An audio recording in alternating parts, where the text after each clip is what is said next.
Rebonjour à tous, voici une nouvelle recette. Cette fois-ci, après une entrée, nous allons faire une purée de pommes de terre, de potiron et de cette espèce de légume qui ressemble à un navet qui n'en est pas un et qui a un nom avec or dedans. Je ne suis pas capable de vous retrouver le nom. Si quelqu'un pouvait m'aider en commentaire, ça pourrait être très utile. Merci beaucoup. Donc voilà, donc là ça va être très simple. Je vais prendre mon économe pour éplucher ces deux-là. Je vais prendre ma jolie petite planche que j'adore, parce qu'elle est en plastique, avec le couteau magique qui coupe super bien, et je vais faire des dés de tout ça. Et ensuite, une fois que les dés seront préparés, je vais le mettre dedans, dans ma petite marmite, avec de l'eau qui est en train de chauffer tout doucement. Et ensuite, une fois que tout sera prêt, je vais juste couvrir avec le couvercle ici. Et je vais laisser à peu près 15-20 minutes en surveillant et en baissant le feu au bout de 7-8 minutes à peu près, une fois que ça sera bien en train de bouillir. Et pour laisser mijoter tout ça tout doucement. Et je vais même m'encanailler de rajouter quelques épices. Et aujourd'hui, je pense que je vais rajouter... Allez, du sel de céleri et du cumin. C'est parti, à tout à l'heure! Alors petite parenthèse, vous voyez, pour couper mon potiron, enfin ma tranche de potiron, parce que c'est juste un reste que j'ai, j'enlève tout d'abord la peau, enfin je coupe en 3 morceaux, ensuite j'enlève la peau, comme ceci, et après je coupe des morceaux pas forcément réguliers, et pas non plus trop petits, parce que ça cuit super vite, et vu que je vais laisser à peu près 20 minutes avec le reste, pas besoin de couper des dés trop petits et de s'embêter. Le but c'est aussi de faire de la cuisine assez rapide, et surtout quand on n'a pas le temps, le soir en rentrant du travail ou après le sport. Donc autant faire efficace, rapide et pas cher. Donc je vais continuer à couper mes légumes. Voici à peu près la taille de mes dés. C'est des très gros dés. Pour jouer, c'est pas très pratique. Je vais maintenant m'occuper de cette belle pomme de terre. Attention, c'est parti! Voilà, j'ai maintenant mes 3 légumes coupés dans mon eau que je vais baisser un tout petit peu.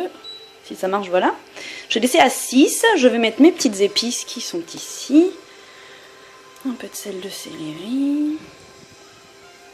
Pointron en faux. Un petit peu de cumin pour un petit peu colorer le tout. Et parce que j'adore l'odeur du cumin. On mélange. Tadadadada. On ferme. Et je vais revenir d'ici à peu près 10 minutes pour voir si ça déborde pas déjà. Et peut-être rebaisser le feu jusqu'à 4 et voir où mes légumes en sont. A tout à l'heure. Alors nous revoilà 10 minutes plus tard ou 15 minutes, je sais pas trop, j'ai pas vérifié dans la cuisine. Je vais éteindre la hotte parce que ça fait du bruit. Donc voilà, mes petits légumes sont prêts. J'ai apporté mon petit mixeur blender, truc magique qui fait des soupes et des smoothies. Je vais maintenant mettre mes légumes cuits dedans. Je vais le rapprocher un peu pour éviter de faire des dégâts parce que j'en ai mis partout tout à l'heure. Alors, j'évite de mettre trop de jus avec parce que sinon ça fait vite de la soupe plutôt que de la purée. Et vu qu'en plus le potiron est très mou, il n'y a pas besoin de mettre beaucoup de jus de cuisson.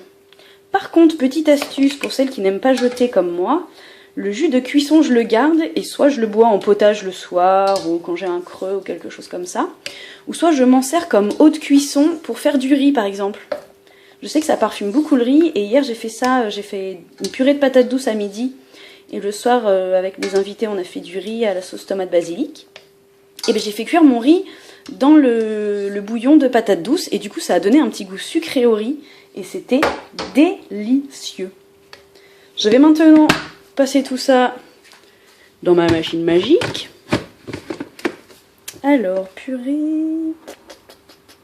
On va mettre à 3.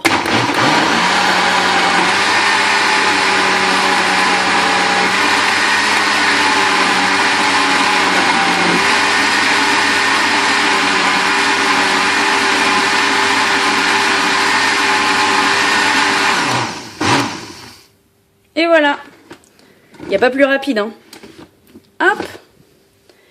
Bon bah je crois que c'est encore loupé pour l'aspect purée. Ça fait encore un petit peu très liquide soupe et compagnie. Comme vous voyez c'est très chaud, ça fume encore. Donc j'ai plus qu'à servir ça dans des jolis petits bols.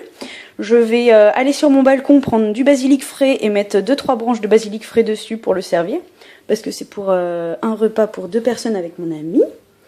Ma copine devrait bientôt arriver d'ailleurs, donc je vais m'activer pour mettre la table. Donc voilà,